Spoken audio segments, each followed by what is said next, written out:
சிறுவன் கடத்தல் வழக்கில் முன்ஜாமீன் மனு தள்ளுபடி செய்யப்பட்ட நிலையில் எம்எல்ஏ ஜெகன்மூர்த்தி தலைமறைவாகியிருப்பதாக முக்கிய தகவல் வெளியாகியிருக்கிறது. ஜெகன்மூர்த்தியை கைது செய்ய 4 தனிப்படைகள் அமைத்து சிபிசிஐடி போலீசார் தற்பொழுது இந்த நடவடிக்கையை மேற்கொண்டிருக்கிறார்கள். கூடுதல் விவரங்களை செய்தியாளர் சுப்பிரமணியன் வழங்கிட கேட்கலாம். சுப்பிரமணியன், வணக்கம். இது குறித்தான முழு விவரங்களையும் பதிவு செய்யலாம். திருவள்ளூரில் சிறுவன் கடத்தப்பட்ட வழக்கு தொடர்பாக பூவை ஜெகன்மூர்த்திக்கு தொடர்பு இருப்பதாக போலீசார் தரப்பில் தெரிவிக்கப்பட்டது. அவரிடம் விசாரணை என்பது மேற்கொள்ளப்பட்டது. அவருடைய வாக்குமூலம் பதிவு செய்யப்பட்டது. ஆனால் விசாரணையின் போது திருவாலங்காடு போலீசாருக்கு அவர் முழுமையாக ஒத்துழைப்பு வழங்க என்று காவல்துறை தரப்பில் நீதிமன்றத்தில் தெரிவிக்கப்பட்டிருக்கிறது. அதன் அடிப்படையில் பூவை ஜெகன்மூர்த்தியை கைது செய்ய போலீசார் முடிவு செய்தார்கள். ஆனால் அதற்குள் அவர் சென்னை உயர்நீதிமன்றத்தில் முன்ஜாமீன் கோரி மனு தாக்கல் செய்தார். அந்த மனுவை சென்னை உயர்நீதிமன்றம் தள்ளுபடி செய்தது.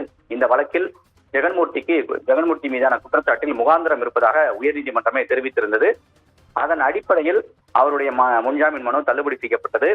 ஆனால் இந்த வழக்கு சிபிசிஐடிக்கு மாற்றப்பட்ட பிறகு அடுத்த கட்ட விசாரணையில் சிபிசிஐடி போலீசார் தீவிரம் காட்டியுள்ளனர். முன்ஜாமீன் மனு தள்ளுபடி செய்யப்பட்டிருக்கிற சூழ்நிலையில் அவரை கைது செய்ய சிபிசிஐடி போலீசார் திட்டமிட்டிருக்கிறார்கள். ஆனால் அதற்குள் அவர் தலைமறைவாகிவிட்டதாக தகவல்கள் வெளியாகி இருக்கிறது. 4 தனிப்படைகள் அமைக்கப்பட்டு அவரை தேடக்கூடிய பணியில் சிபிசிஐடி போலீசார் ஈடுபட்டுள்ளனர். மேலும் முன்ஜாமீன் மனு தள்ளுபடி செய்யப்பட்டிருக்கிற சூழ்நிலையில் பூவை ஜெகன்மூர்த்தி உச்சநீதிமன்றத்தை நாட முடிவு செய்திருப்பதாக தெரிய வந்திருக்கிறது. விவரங்களை வழங்கியமைக்கு நன்றி சுப்பிரமணியன்.